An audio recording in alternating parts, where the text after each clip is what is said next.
Oh yeah, it's Friday. So I hope you're feeling the vibe too. I certainly am, because Friday rocks and it's finally here. So that is what's up. What else is up is I've got another car guy rule for you. And that's what we're going to cover today. And this one's a good one.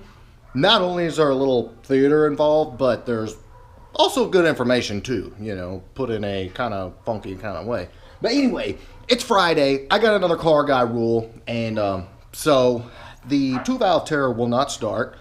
I'm not messing with it right now. So we're going to take the beater. So let's go.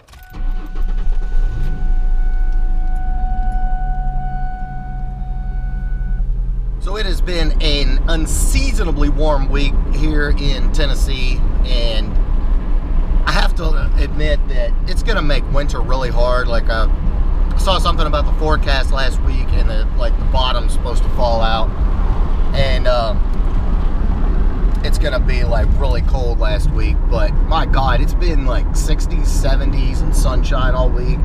It has been freaking phenomenal. However, we're not here today to talk about the weather. What we are here to talk about is I've got a top 5 car guy rule for you. Like it's a rule, but like I've got 5 tips for helping you, you know, abide by this rule. So that's what we're doing today.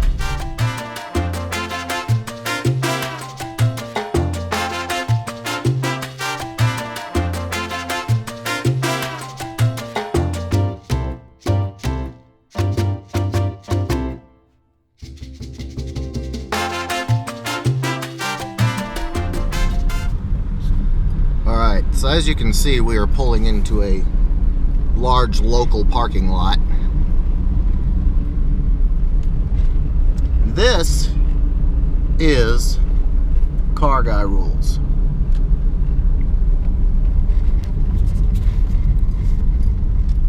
So, you're probably asking me, what in the hell does a parking lot have to do with car guy rules? Well, I've got 5 rules that pertain to parking your car. Now, this doesn't have to be a Mustang.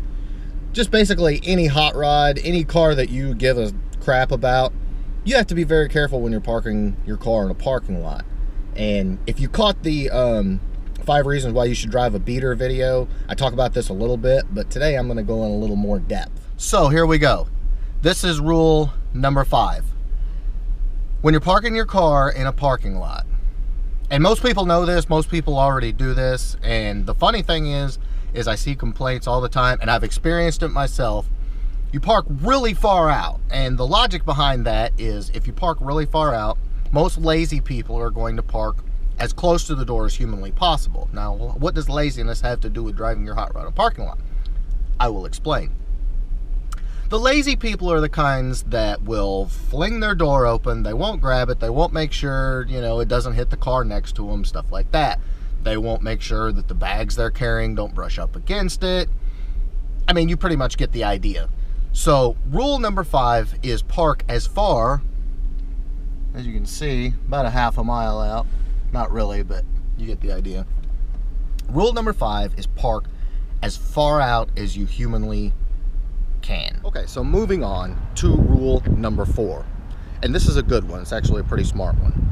And it has to do with this little thing right here. That is a curb, also known as an island in a parking lot. Now, islands are a good thing, and I'm going to explain to you why. When you're up against a curb or you've got an island that you're parked next to, you have eliminated 50% of the chance that your car is going to get a door ding because nobody can park on whatever side the island is on. So a 50% reduction in the chance that your car is going to get damaged, in my opinion, is good. So that's rule number 4. Find an island or something where someone can't park on one side or the other of you. Most parking lots have this, big parking lots, and you get a 50% reduction in the chance of your car getting a door ding. All right, so moving on to number 3, and this one takes a little bit of strategy, maybe a little extra time.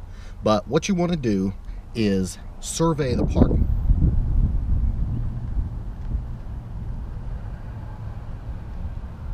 lot.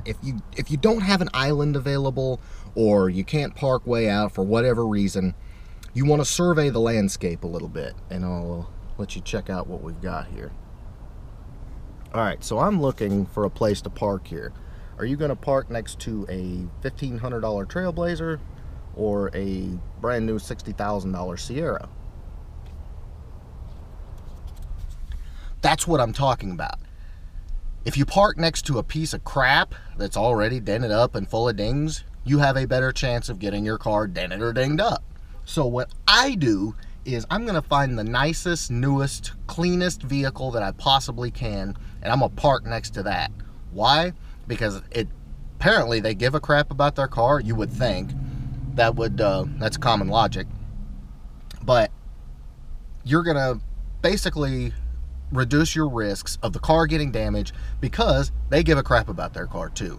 So rule number 3 is find the nicest car you can and park next to it, and you should be golden. All right, and don't mind the sirens, please. They're kind of annoying. But this brings me to rule number 2, and this kind of involves night parking. When you park your car at night, which is extremely stressful to begin with, the best thing that you can possibly do is park underneath a direct light, which could be a light pole or, you know, lights on a building, something like that. And the reason that you want to do that is simply this. Thieves live in the dark. You know this. We all know this. They want to operate in the dark. They don't want to be seen. They want to be sneaky, stuff like that. So if you park under direct light, you've got a really good chance that not only is your car not going to get dinged, but it's also not going to get stolen. And both of those are a plus in my opinion. All right, so we've gone through 4 rules out of 5. The 5th rule, or excuse me, no, we already did the 5th rule. The number 1 rule of parking in a parking lot, this one's very simple, and it's just don't do it. Period. Don't do it. I'm not gonna lie, I rarely take my Fox anywhere as far as like the store or something like that. Now I'll run to the gas station and I'll employ these rules. But like a mall, a Walmart, a grocery store, anything like that, I'm just not gonna do it. I'll take a beater, I'll take the truck, I'll take anything other than the Fox body for a couple of reasons. Obviously, I don't want door dings.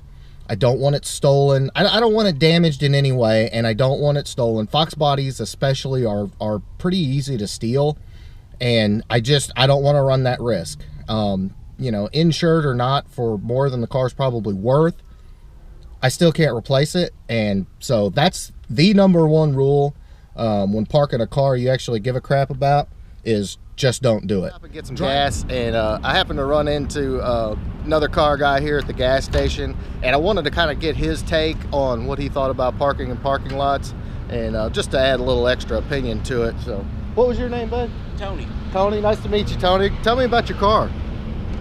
Right now it's for sale. Is it really? Cheap. You gonna sell it? I hear you. Yeah, because the trunk lid's not fitting right. It's always something. It's a 66 Chevy 2 Pro Street. Nice. Yeah, she's got some meat under it. Love the orange too, by the way. Yeah, neat car. So anyway, I'm doing this video about parking your car in parking lots like you're a car that you care about. So do you have any specific rules, like if you absolutely have to park it in a parking lot? I try to park as close to a handicap spot as I can get. Okay. Because the gap's wide. Right. If I don't have that option, I'm going to put it on the curb. Right. Other than that, you're out. Right. Just try not to park in a parking lot at all, right? I try to park as far away, but I don't care if you park 28 miles, somebody's going to park next to you. Yep, that's right. And I think this right here is a giant magnet because it attracts buggies. Yeah. Shopping carts.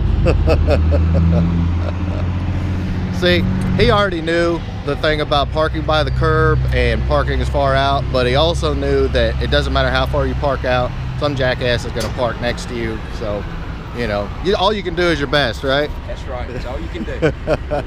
All right, man.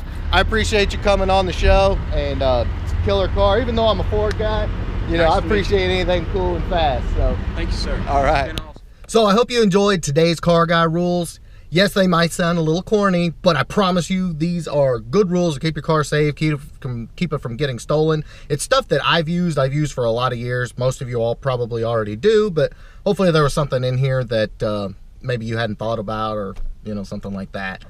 But anyway, guys, happy Friday. If you like what you see, please shoot me a big thumbs up. Subscribe to the channel. I do 5 uploads a week, and lots of stuff coming next week. So keep it tuned right here. Thank you for your support, and I'll catch you Monday.